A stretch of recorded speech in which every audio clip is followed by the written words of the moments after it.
Good afternoon, everyone. It's Jason down in the Red Rock Northern Model Railroad train room. Today is Wednesday, November 29th, and thought I'd provide a few updates, let you know what's going on with the layout. So I think my last update was back in May. I'd done quite a bit of work in May in preparation for the Thousand Lakes Region Twin Cities Division NMRA layout tour. That was a lot of fun. Packed a lot of modeling into the month of May just to get ready for that show. But then I had the summer and spent a little bit of time down in the layout room, and now it's getting, well, we're already in November. I hope everyone had a great Thanksgiving. So I got a couple of updates to show you some things I've been working on the last couple of weeks. I think I'll start off with this building here that we're looking at. It's called JGB Power Sports. So in the past, I had a mock-up building there. This is a structure that a friend of mine has been working on. He's passionate about buildings and structures. He does a really good job. And this is a kit bash of I think it's a FOSS scale models kit. And the kit is based off I think it's the Deckers kit. And he made some modifications. And so it's actually two buildings there. We see JGB Power Sports on the right. That's going to be a motorsports or motorcycle / snowmobile deal or whatever. And then there's that brown structure on the right. It's all one piece. But we got to figure out a name for the building on the left. I think we have a name, but I'm going to save that story for a future update. Let's see. Over on the left here, we've got a mock-up building there in the back, that white building. There's going to be a new structure or kit that I'm going to be working on. That's going to be coming from Jason Jensen Trains. It's going to be a kit bash of the, I think it's called, it's a lock and key, one of Jason's newest kits. So that one just shipped on Monday. I should be getting it hopefully within a few days. And so I'll be working on that the next couple of weeks. And then I think the plan is to add some lights in there and so forth. By the way, this building here, back to JGB Power Sports, I failed to mention, this is not complete. It does have some interior detail, but there's going to be more to come on that. We're going to add some lighting, possibly sound, and I got to get some fine details in there. And you can't see it now because it's dark, but there's some really cool stuff inside that building, and I can't wait to showcase that. But it's going to be at least a few weeks because, like I said, we got to get the lighting in there, and there's some detailed parts. So I think I'll probably hold off on the next update until at least JGB Power Sports is complete or relatively complete, because Bruce did some cool things with the inside of that building. I'll pan over here on the right. Actually, let's move the tripod down over here. Picked up, there's been a number of train shows. It's actually been really busy here the last couple of months. There's been, in terms of flea markets, and I went to a couple of them and picked up a couple of rail cars. So I add these two BNFE mechanical reefers to the fleet. I think those might be custom painted and decaled because I can see the decal outlines. So anyways, it's Burlington Northern, so we got to have it. And then this guy here is super interesting. See if I can zoom in there. So this is this Union Pacific gondola. Not typically what I buy or purchase for the railroad. I don't know if that might be a Tyco kit or it resembles a Tyco car, but the couplers have been replaced. It's got body mount Kadee couplers, and I put metal wheels on it. But the reason this jumped out at me is because of the load that's in there. I have no idea what these loads are. They're removable, so it's some kind of a container, and these hatches open up. Sorry, wasn't in front of the camera, but we can see these hatches open and close. I'm not sure what that is. I've never seen this before in my life. I want to say I've been around model railroading for a long time, but I've never seen this one. But this guy at the flea market had 2 of them, and I decided to buy one of them. I left the other one for someone else to enjoy. So, let me know in the comments if you've ever seen those loads. I'm assuming they go with that car or that type of car because they fit nicely in there. So I'm curious if what those are, and if there's a prototype for them, and maybe someone can throw a link in the comments if you've even got a picture somewhere you can refer me to. All right, let's go clockwise around the room. Yeah, let's go over here. Let me get this tripod resituated.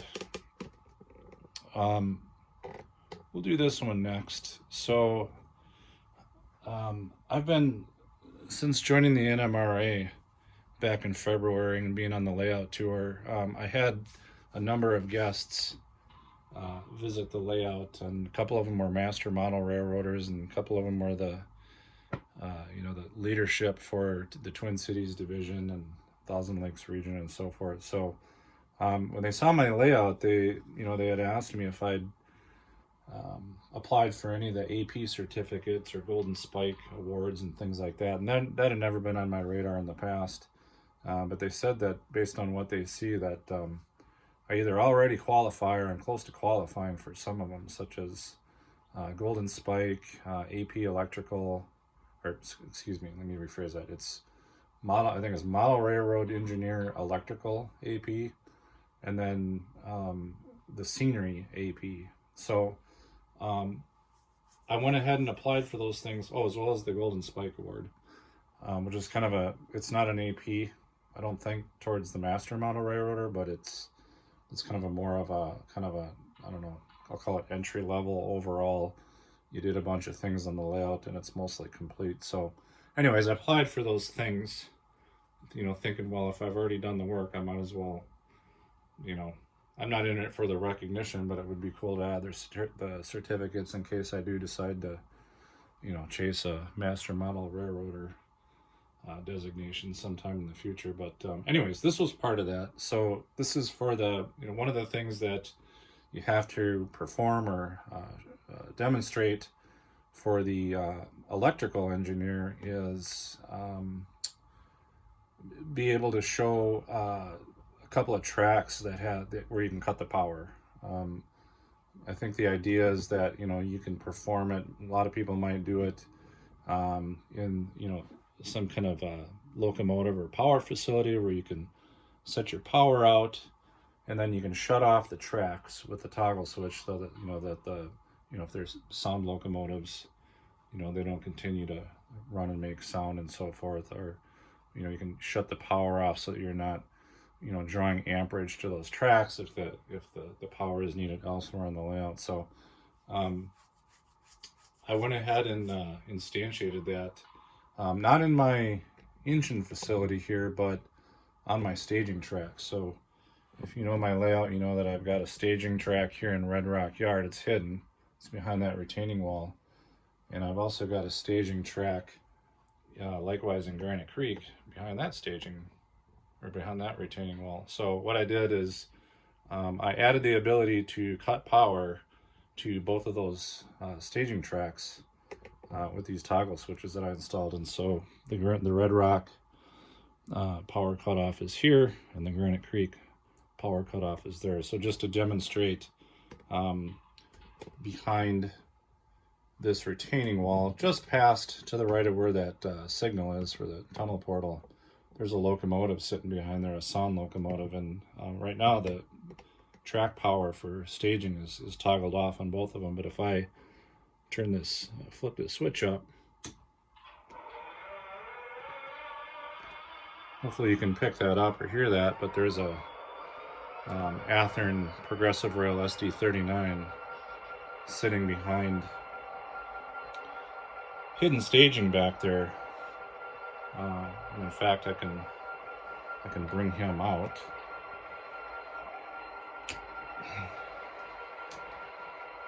Go ahead and bring him out. you'll see him come out of the Red Rock tunnel portal there. There he is right there. So, let me go ahead and back him up. Actually, I'll just shut the sound off here. So anyways, that'll satisfy that portion of the electrical engineer AP. There's a whole list of things on that electrical engineer AP that need to be performed or demonstrated. You know, the track cutoff power is just one of many. But mostly they're the things I've already done. And towards the end of this video, I will show another item that I added for the electrical engineer AP. Let me go around the room here, see if there's anything else update-wise. Yeah, I don't see anything. So actually, let's just go straight to the last item on the list then, and that is to talk about the other item that I added or installed for the electrical engineer AP. So that is separate power districts. So when I built this layout, and specifically when I wired it, I installed the bus wiring and the track feeders such that if I chose to in the future, I could separate Red Rock Yard, starting down here at the yard lead, just before it goes into that tunnel portal. I could essentially separate Red Rock Yard on its own separate power district, separate from the rest of the main line, the rest of the layout, the main lines, the sidings, the spurs, etc.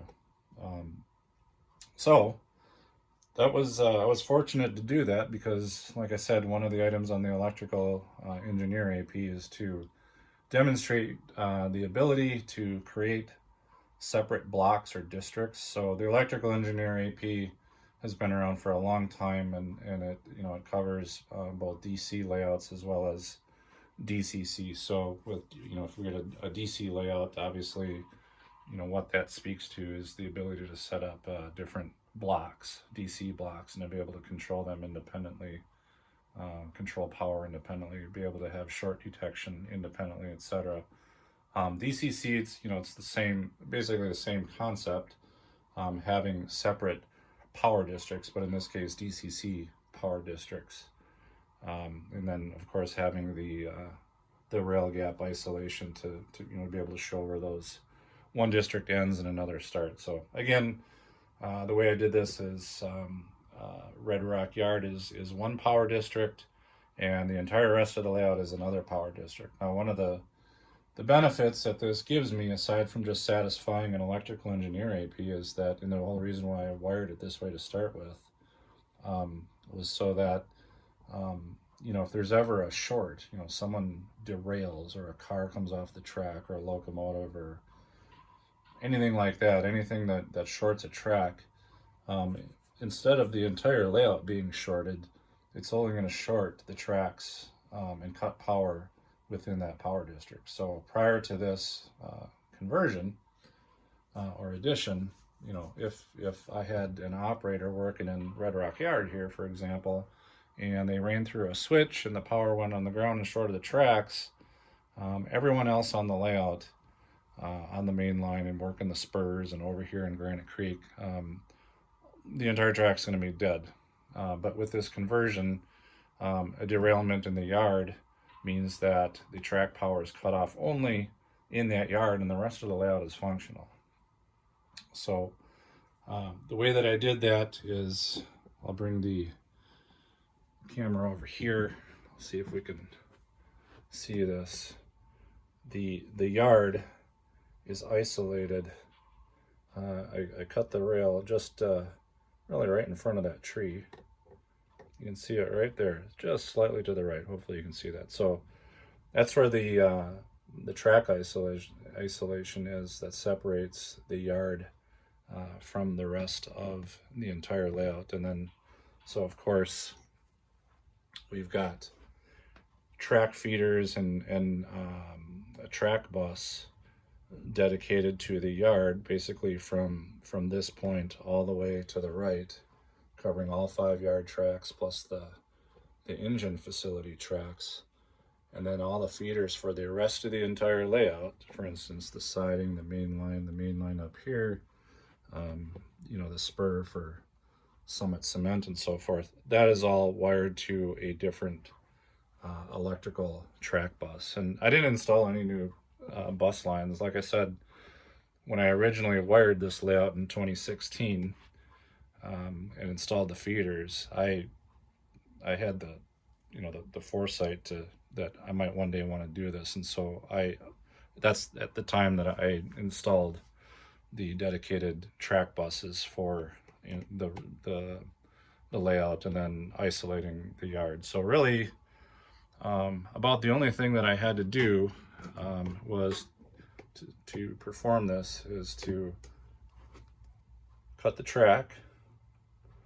So I cut the track, we've got a gap there, and then let's see if I can go under here.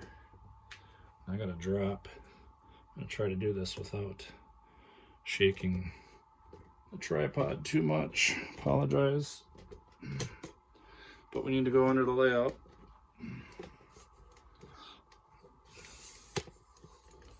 There we go. Come on. All right. We're under the layout.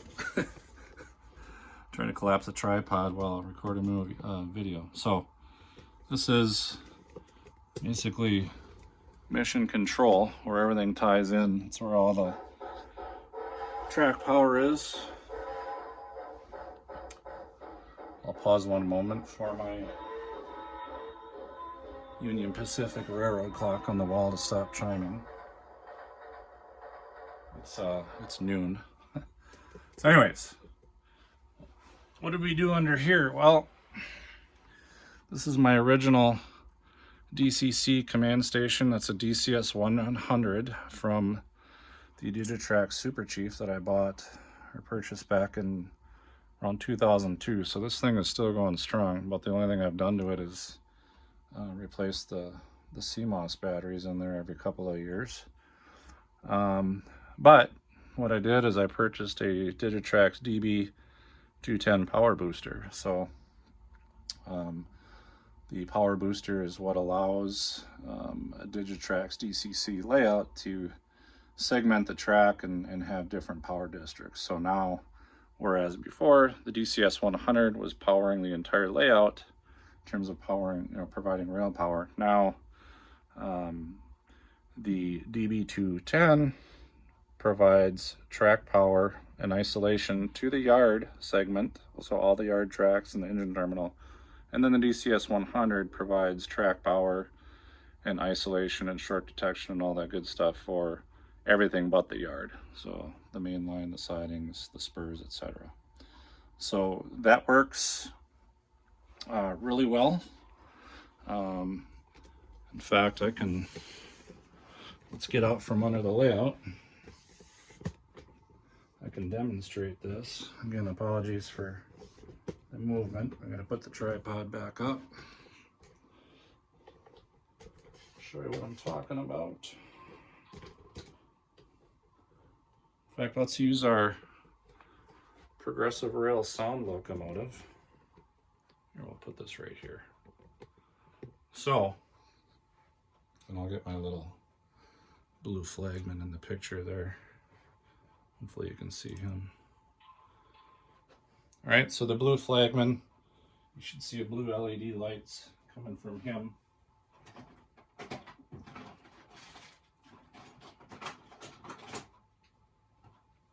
That designates that there's track power in the yard.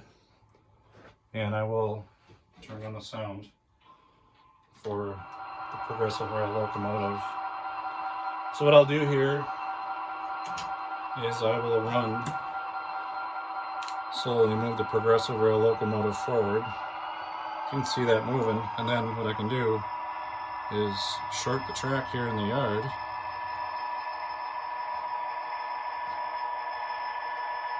So you can see the blue flagman is going out. The yard is currently shorted, but in the background you can see the Progressive Rail locomotive is still running. I've removed the short from the yard. The blue flagman comes back alive because the automatic short detection has once again allowed power to the yard track, and that demonstrates the two separate power districts. Now I'll go ahead and short the main line. So now you can see the Progressive Rail locomotive has stopped, but the blue flagman is still lit up. We still have power in the track. In fact, in the yard tracks, in fact, I can still hear my steam engine in the engine facilities. All right, I'm gonna go ahead and shut off sound. So that's a demonstration of the two separate power districts.